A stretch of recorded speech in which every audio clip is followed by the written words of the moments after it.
जहां एक और पूरा देश और पूरी दुनिया सनातन धर्म के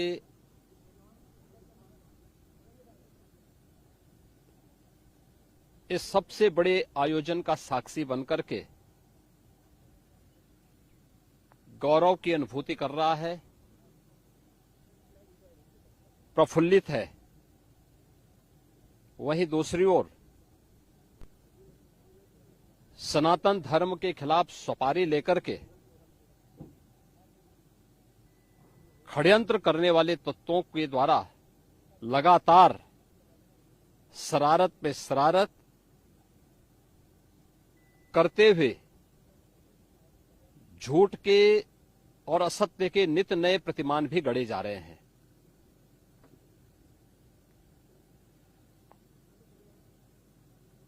भारत के संसदीय लोकतंत्र की सबसे और सर्वोच्च संस्था देश की संसद में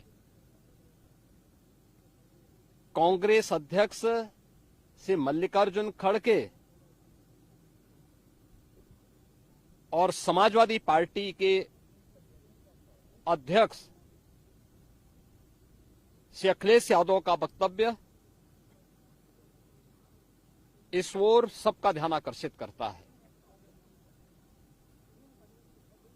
ये दोनों वक्तव्य न केवल इनके सनातन धर्म विरोधी चरित्र को उजागर कराता है, बल्कि इनकी उस गिद्ध दृष्टि की ओर भी सबका ध्यान आकर्षित करता है जो लगातार इस महाकुंभ के खिलाफ पहले दिन से दुष्प्रचार कर रहे हैं। इनका ये बयान न केवल सनातन धर्म पर प्रहार है, बल्कि निंदनीय भी है और शर्मनाक भी।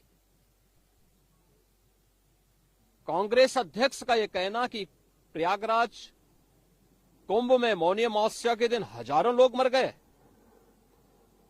हमें अफसोस होता है। एक इतना वरिष्ठ नेता,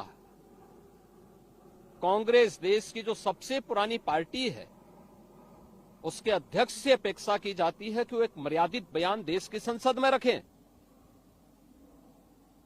और इतना गुमराह करने वाला बयान, झूठ पे झूठ, ऐसे ही समाजवादी पार्टी के अध्यक्ष का बयान, एक प्रतिस्पर्धा दोनों दलों में है, कौन कितना सनातन विरोधी वक्तव्य दे सके। ये कहना कि कोई आंकड़े नहीं दिए गए, यहां से प्रशासन से जो बयान जो आंकड़े दिए गए, उन आंकड़ों को मैंने भी सबके सामने रखा। घटना दुखद थी, हर व्यक्ति दुखित था,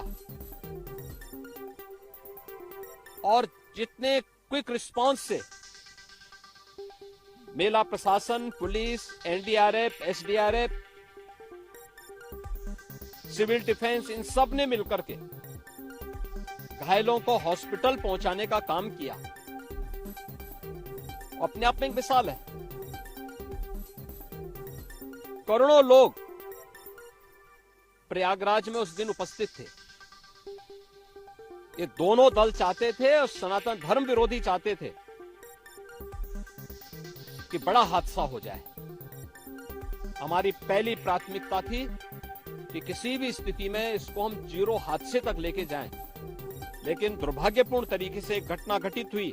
लेकिन जितने क्विक रिस्पांस से प्रशासन ने और सभी संबंधित संस्थाओं ने कार्य लेकर के उन्हें हॉस्पिटलाइज किया, उसमें कुछ लोग उस हादसे के शिकार हुए, और दुखद है। उन सभी परिवारों के प्रति हम लोगों ने अपनी संवेदना भी व्यक्त की और उसके लिए कुछ आर्थिक मुआवजा भी घोषित किया।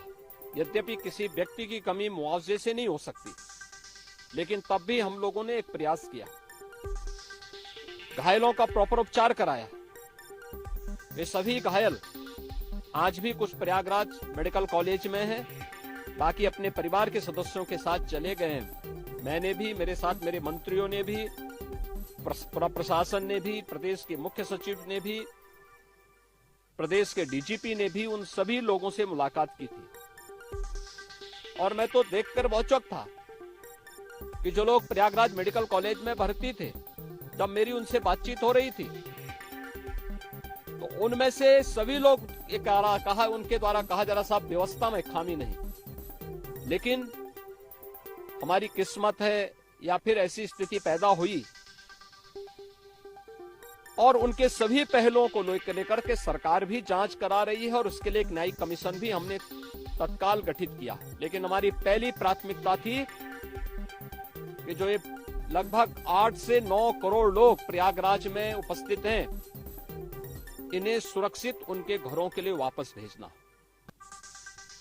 इन दोनों दलों और सनातन धर्म विरोधी उन सभी लोगों के वक्तव्य, जो लोग ये गुमराह करने वाले वक्तव्य दे रहे हैं कि लाखों लोगों ने स्नान नहीं किया, सरासर गुमराह करने वाला है। ये वक्तव्य देना कि कोई अमृत स्नान या साय स्नान नहीं हुआ, ये भी गुमराह करने वाला वक्तव्य है और सनातन धर्म की अवमानना ही नहीं, बदनाम करने की साजिश का एक हिस्सा है। कोई परंपरा बाधित नहीं हुई।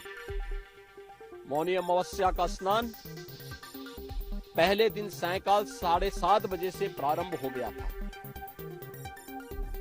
और अगले दिन पूरे दिन भर देर सायंकाल तक मौनी अमावस्या का मुहूर्त था। स्वाभाविक रूप से अखाड़ों ने हादसे के तत्काल बाद मेला प्राधिकरण के साथ बातचीत करके अपने स्नान को स्थगित किया था कुछ देर के लिए। और फिर जब मेरी उनसे बातचीत हुई, दोपहर के बाद सभी अखाड़े और पूज्य संतजन, आचार्य महामंडलेश्वर, वे इस स्नान का हिस्सा बने और वही परंपरागत तरीके से सभी स्नान भी हुए। इस महाकुंभ में 3 अमृत स्नान थे, मकर संक्रांति, मौनी अमावस्या और बसंत पंचमी। इन तीनों में अमृत स्नान हुए, जिसमें सभी अखाड़े भागीदार बने। पौष पूर्णिमा से आयोजन प्रारंभ हुआ। समाजवादी पार्टी के अध्यक्ष का यह वक्तव्य भी कि सरकार ने 100 करोड़ की घोषणा की थी। मुझे लगता है कि उनको बयान थोड़ा पढ़ना चाहिए। ये लोग 12 बजे सो करके उठने वाले लोग हैं।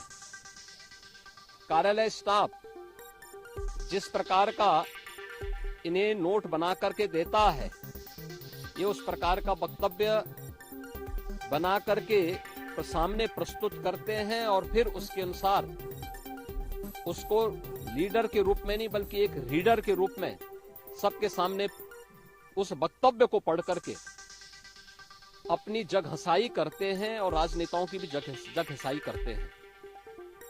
यही स्थिति इन्होंने, मैंने बार बार कहा कि महाकुंभ में 40 से 45 करोड़ श्रद्धालु इस पूरे महाकुंभ के आयोजन में भागीदार बनेंगे। और मुझे बताते हुए ये भी प्रसन्नता है कि पिछले 22 दिन के अंदर इस महाकुंभ में 38 करोड़ श्रद्धालु अब तक यहां आ चुके हैं। अगले 22-23 दिन तक यह आयोजन और चलेगा। इन 22 दिनों के अंदर भी श्रद्धालुओं के आने की पूरी वो है। आज भी आप देख रहे होंगे, कल बसंत पंचमी अंतिम अमृत स्नान संपन्न हुआ। माघी पूर्णिमा 12 फरवरी को और महाशिवरात्रि 26 फरवरी को होगा। करोड़ों की संख्या में देश और दुनिया का हर श्रद्धालु आना चाहता है। आज भूटान के महामहिम नरेश ने भी यहाँ पर अपने देश के तमाम लोगों के साथ में इस आयोजन में वे सहभागी बने। पूरी दुनिया आ रही है, लेकिन इन दलों ने, जिन्होंने सनातन धर्म के खिलाफ सफारी लेकर के एक षड्यंत्र करने में लिप्त हैं, इनका षड्यंत्र कामयाब नहीं होगा। 29 जनवरी के हादसे की तह में हम लोग जाएंगे, षड्यंत्रकारियों को बेनकाब करेंगे और उन्हें सजा कैसे दिलाई जाती है यह आपने उत्तर प्रदेश के अंदर पिछले 8 वर्ष के अंदर देखा होगा। आगे भी आप इसको देखते रहिए।